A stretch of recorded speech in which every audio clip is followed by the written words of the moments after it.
오늘 그리스도의 어머니시며 그 신비체의 어머니신 마리아입니다. 함께 나눔 하도록 합시다. 오늘 요한복음 19장 25절에서 27절의 내용은요, 예수님의 유언이죠. 돌아가시 직접 마지막 말씀입니다.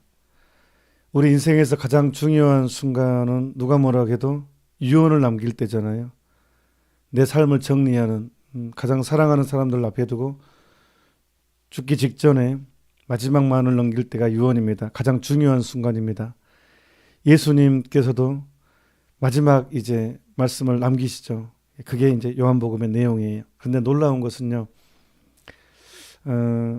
보통 성모님한테, 성모님 어머니잖아요. 그런데 보통은 항상 어머니 그러는데 딱 신약성서에 두 번 어머니를 여인이시여 뭐라고 불러요. 근데 이거를 이제 교부들은 바로 예수님의 자기 계시와 성모님이 누구인지를 예수님이 직접 증언하는 거예요. 그러니까 여기서 예수님이 성모님을 여인이시여라고 이렇게 부르는 것은 이제 성모님이 구세자에서 어떤 역할을 하는 분이신지를 직접적으로 증언하는 거예요. 어제도 말씀드렸듯이 여기서 여인이라는 단어는 창세기 3장 15절의 그 여자, 여인을 의미하는 거예요. 그러니까 성모님은 새로운 하와다. 아담과 하와를 통해서 죄가 들어왔고 성모님과 당신을 통해서 은총이 들어왔기 때문에 이제 예수님이 가장 결정적인 순간에는 성모님을 여인이라고 불러요. 자, 가나의 혼잔치도 요한복음 2장 5절이죠.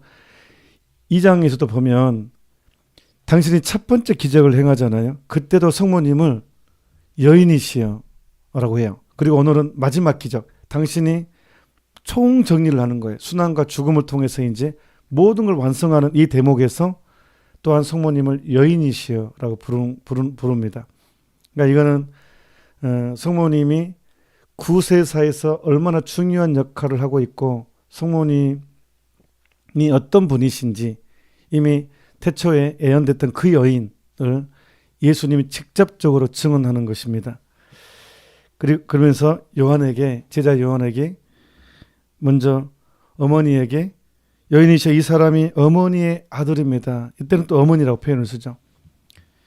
그러니까 당시 요한은 사도잖아요.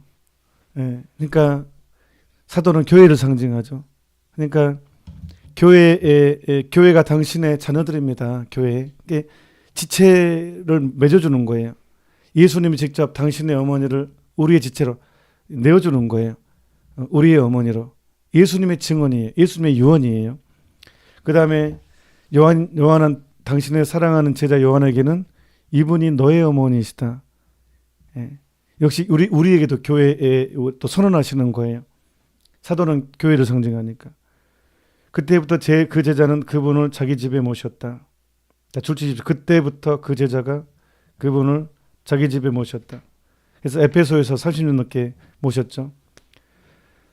자, 그때부터, 자, 오늘 이 시간부터 더 확실하게 그 제자는 누굽니까? 여러분입니다. 저고. 이 말을 들은 여러분은 참으로 복됩니다. 저도 복받은 사람이고. 그때부터 그 제자는 그분을 자기 집에 모셨다. 이제 오늘 더 확실하게, 더 끈끈하게, 더 완벽하게 예수님의 유지를, 예수님의 유언을 받들어야 됩니다. 오늘 저 확실하게 여러분 마음, 심장 한가운데 성모님을 사도 요한처럼 모시도록 합시다. 요한은 우리의 모범이고 우리도 요한처럼 이제 그렇게 살아야 됩니다. 그것이 이제 오늘 요한복음 19장 예수님의 유언. 그 다음에 참된 신심 오늘 이제 27장에서 32장 내용입니다. 자, 우리가 27장의 첫 서두에 굉장히 중요한 선언이 있습니다. 은총은 본성을 완성하고 하늘의 영광은 은총을 완성하는 것처럼 그리스도께서는 세상에서 마리아의 아들이었던 것과 다름없이 하늘에서도 여전히 마리아의 아들일 것은 틀림없는 사실이다. 당연하죠. 왜냐하면 예수님은 참 하느님이시요 참 사람이에요. 그러니까 신성과 인성이란 말이에요. 이게 그렇기 때문에 다리가 된다 그랬어요. 신성만 있으면 우리를 대신할 수 없잖아요. 우리는 인간인데 어떻게 하느님한테 가요? 예수님이 인성도 있어야지만 우리를 대신할 수 있고 하느님이 해야지만이 그 영광은 영원하고 속죄도 영원한단 말이에요. 그러니까 예수님이 하느님이시여 사람이시야지만이 우리의 다리가 천상의 다리가 되는 거예요. 인간과 하느님과의 다리. 그러니까 참으로 인간이고 참으로 사람이야지만이 구세주가 되는 거예요. 그래서 천상에도 역시 성모님의 아들 한 인간과 하느님. 그래서 몽포르도 성인은 아주 예리하게 그리스도께서는 세상에서 마리아의 아들이었던 것과 다름없이 하늘에서도 여전히 마리아의 아들일 것은 틀림없는 사실이다.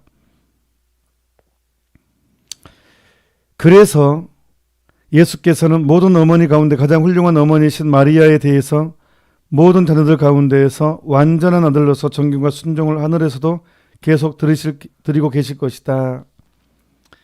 이제 성모님의 역할 이제 마칠 때까지 이제 그리고 이제 중간에 보면 하늘과 땅의 모든 것이 심지어 하느님까지도 마리아에게 순종했다는 것을 읽는다면 자 예수님이 하느님이시잖아요.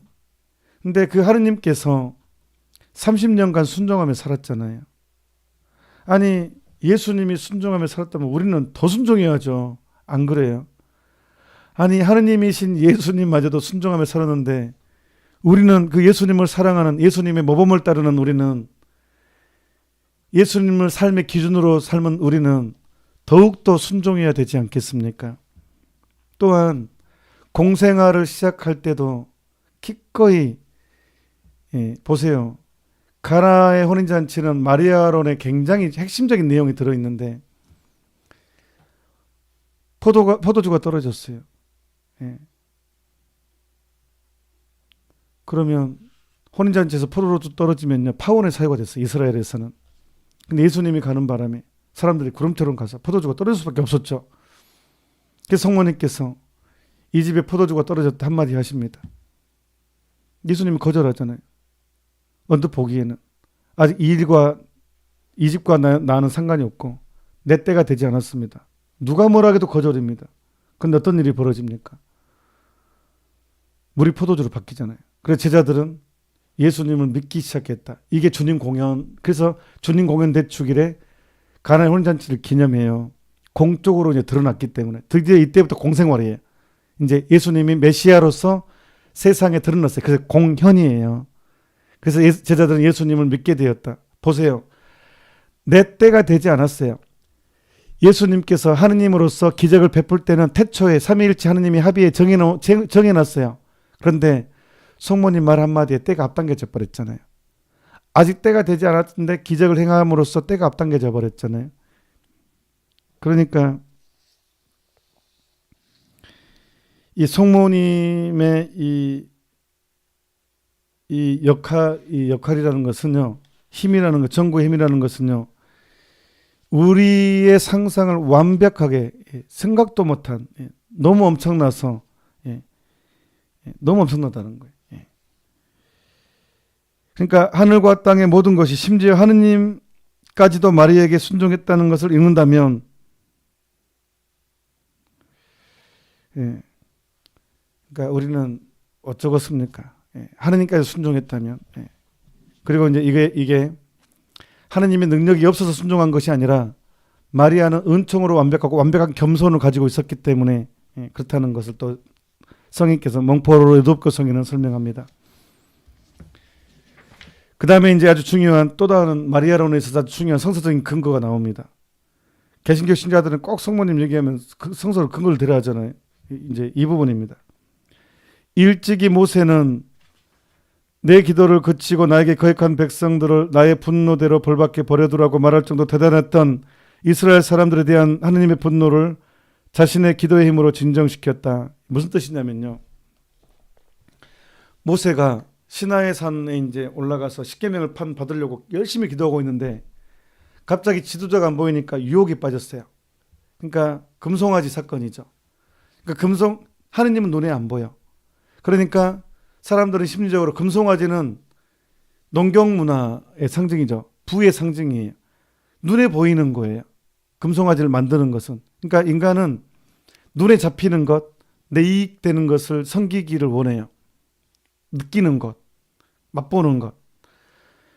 그래서 그게 금송아지로 상징되는 사건. 이게 우상숭배예요. 내 눈에 보이고 내 이익. 예, 금송아지 사건. 농경문화. 농경은 이제 바로 곡식. 이 유목민은 이게 철저하게 하느님을 의지해야 돼요. 뭐 사막에서는 이게 근데 농경문화는 이제 땅 내가 개가내고 내가 열심히 벌 만큼 나오고 이제 그래서 이제 이 소라는 것은 하나의 부의 상징이고, 예, 그렇기 때문에 금송아지에 대한 유혹이 있어요. 유목민들한테는. 그래서 이제 금송아지 만들어서 금 녹여가지고 금송아지 만들어서 이제 축제를 엽니다. 이제 그게 우리 신이다. 이제 모세가 없으니까 감각적인 게 필요했어요. 모세가 성질이 나가지고 이제 모세보다 더 하느님이 분노합니다. 이게 되게 인간적인 모세하고 예수님이 친구처럼 나 막지 마. 예. 모세가 이제 쉽게 말하면 나 막지 마. 싹 쓸어버릴 거야 하면서 이제 머리 끝까지 이제 화가 나십니다. 하느님께서 이제 완전히 화가 납니다. 모세한테 나 막지 마라. 나 싹 쓸어버리겠다. 막 엄청 분노하십니다. 그게 바로 이제 출애굽기 32장 눈이 조금 안 좋아지고 있습니다. 7절에서 14절 한번 읽어보세요. 너무 재밌어요. 이 부분은요 얼마나 인격적이신가. 보통 우리가 구약성서 그러면 굉장히 분노하는 무서움 하느님 연상하는데 자세히 들여다보면 굉장히 여리시고 인격적이시고 그런 하느님을 만납니다. 오늘 또 그런 내용이. 자 보십시다. 야훼께서 모세에게 말씀하셨다. 공동 번역이 당장 내려가 보아라. 내가 에집트에서 데려온 너의 백성들이 고약하게 노론하고 있다. 저들이 내가 명령한 길에서 저다지도 빨리 벗어나 저희 손으로 부어 만든 수송아지에 예배하고 제물을 드리며 이스라엘아 이 신이 우리를 에집트 땅에서 내려온 우리의 신이다라고 떠드는구나. 야훼께서 계속하여 모세에게 이르셨다. 나는 이 백성을 잘 안다. 보아라 얼마나 고집이 센 백성이냐. 나를 말리지 말아라. 내가 진노를 내려 저들을 모조리 쓸어버리리라. 그리고 너에게서 큰 백성을 일으키리라. 싹 쓸어버리고 다시 네 하여튼 자식들을 안에서 다시 내가 만들어 줄게. 막 이렇게 이제 그럽니다. 그러니까 모세는 감사합니다 하느님 그러지 않습니다. 모세도 참 대단합니다. 모세는 그의 하느님 야훼의 노기를 풀어드리려고 애원하였다. 야훼여 당신께서는 그 장하신 팔을 휘두르시어 놀라운 힘으로 당신의 백성을 이집트 땅에서 데려내 오시지 않으셨습니까? 그런데 어찌하여 이 백성이 이토록 화를 내시옵니까?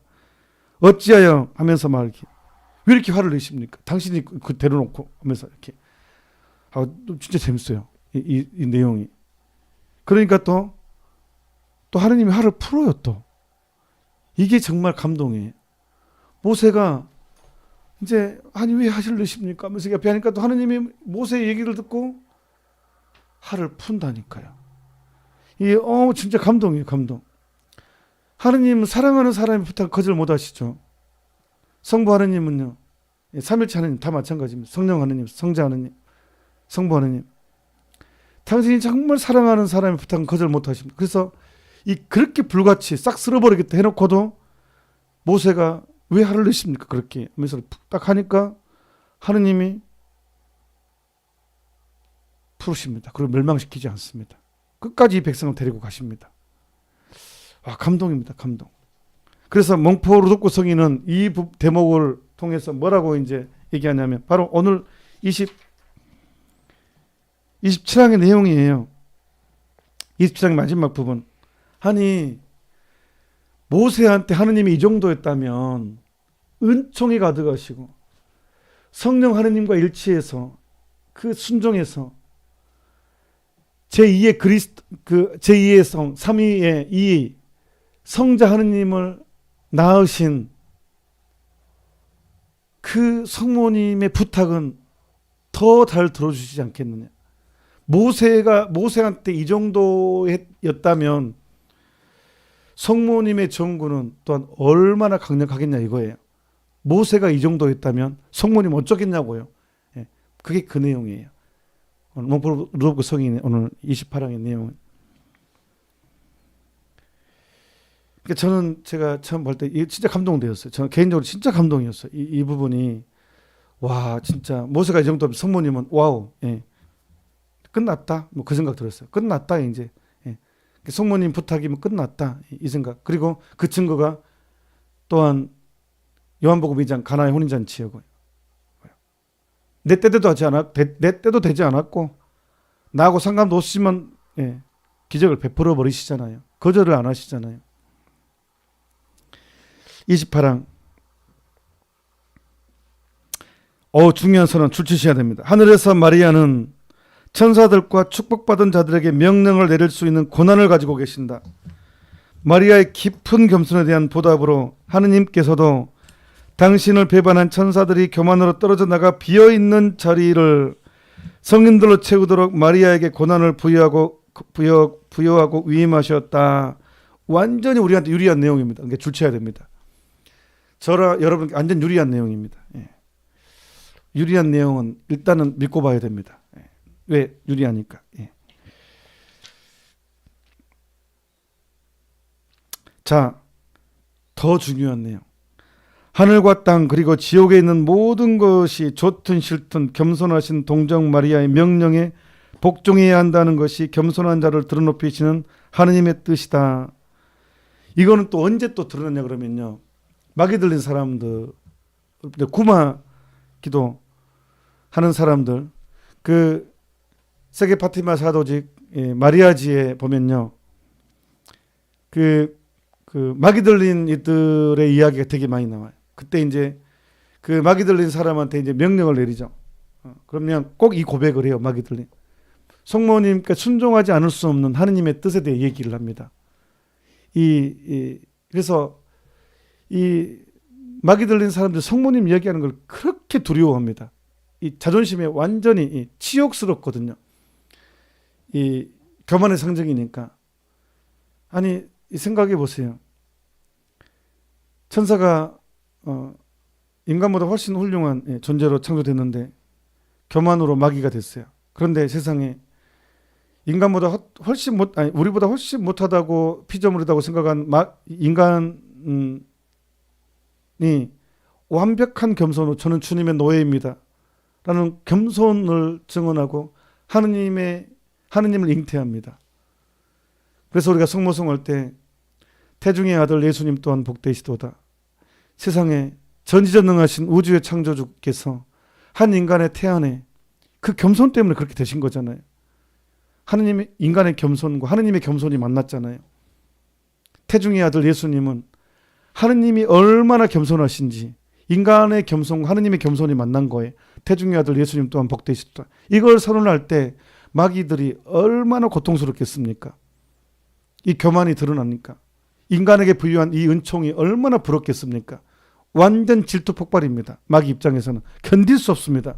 수치심이 드러나는 순간이죠. 하느님의 겸손이 드러나는 순간이죠. 인간의 영예로움이 드러나는 순간이죠. 그러니까 이 성모성할 때 태중의 아들 예수님 또한 복되시도록 할 때 마귀들은 견딜 수가 없습니다. 이 겸손 안에 부여된 하느님의 능력 때문에. 그리고 그 다음 말로 이제 게임 끝납니다. 꼬르륵 넘어가 버립니다. 천주의 성모 마리아님, 하느님의 어머니 마리아님. 세상에 인간이 하느님의 엄마가 돼버렸네. 마귀들이 노리는 그 자리를 인간이 차지했습니다. 하느님이 엄마니까.